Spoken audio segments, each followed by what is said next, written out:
હવે જો હેલ્મેટ નહીં પહેર્યું હોય તો હાઈકોર્ટ પરિસરમાં પ્રવેશ તમને નહીં મળે।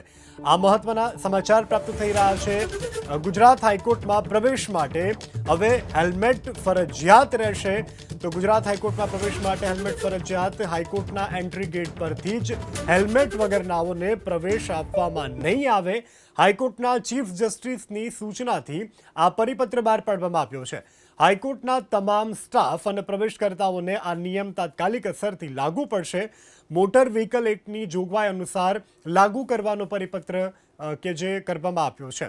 તો મહત્વના સમાચાર, ગુજરાત હાઈકોર્ટમાં ચીફ જસ્ટિસની સૂચના બાદ પરિપત્ર બહાર પાડવામાં આવ્યો છે। હાઈકોર્ટના તમામ સ્ટાફ અને પ્રવેશ કરનારને નિયમનું પાલન અવશ્યપણે કરવાનું રહેશે।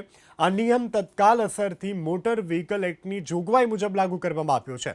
તો હવેથી ગુજરાત હાઈકોર્ટના પરિસરમાં પ્રવેશ કરતા કર્મચારી તમામ માટે હેલ્મેટ ફરજિયાત।